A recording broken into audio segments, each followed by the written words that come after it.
Salut à tous, le journal du foot de ce samedi 11 juin.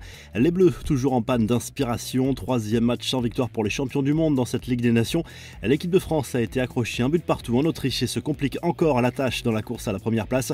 La seule bonne nouvelle, c'est la victoire de la Croatie dans le même temps au Danemark. Les Bleus, clairement émoussés physiquement sur cette fin de saison, peuvent encore remercier Kylian Mbappé, entré en jeu en seconde mi-temps et auteur du but égalisateur. Antoine Griezmann, lui, n'a toujours pas rassuré. Le buteur tricolore se rapproche désormais des 1400 minutes sans marquer en équipe de France.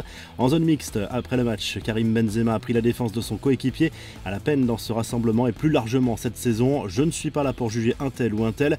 De toute façon, à un moment, il va marquer. Pour moi, ce n'est pas spécialement ce qu'il faut regarder.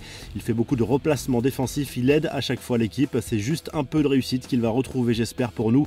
Et lui, parce qu'on en a besoin, à lâcher l'attaquant madrilène. Les infos et rumeurs du mercato. La rumeur qui a enflammé les réseaux sociaux ces dernières 24 heures, c'est bien sûr la possible venue de Zinedine Zidane au PSG. Les deux parties seraient proches d'un accord. Une trahison pour certains supporters de l'OM et habitants de Marseille, dont est originaire le champion du monde 1998. Beaucoup ont manifesté leur déception sur les réseaux sociaux. Paul Pogba, lui, serait tenté par une arrivée au PSG si Zidane signe dans la capitale française. L'international français prend donc son temps, même si la Juve insiste pour le faire signer. On rappelle qu'il est libre depuis la fin de son contrat avec Manchester United. Darwin Núñez, lui, a bien choisi Liverpool. Sauf improbable retournement de situation, il devrait s'engager en faveur des Reds contre un chèque avoisinant les 100 millions d'euros, bonus compris. L'attaquant uruguayen sort d'une saison prometteuse sous les couleurs du Benfica Lisbonne.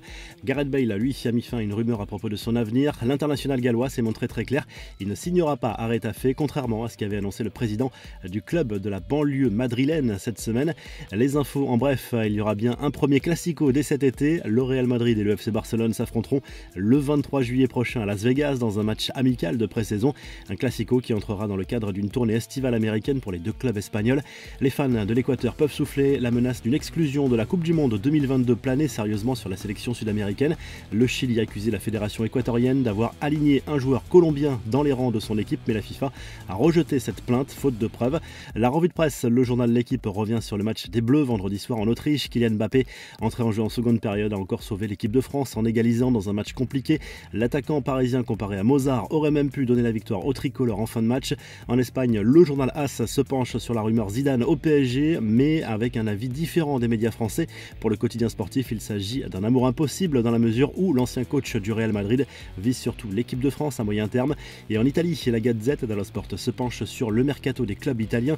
Lukaku, toujours visé par l'Inter Milan, ou encore Scamacca, annoncé dans le viseur de l'AC Milan, mais aussi du Paris Saint-Germain. Si le journal du foot vous a plu, n'hésitez pas à liker la vidéo, à vous abonner pour nous retrouver très vite pour un nouveau journal du foot.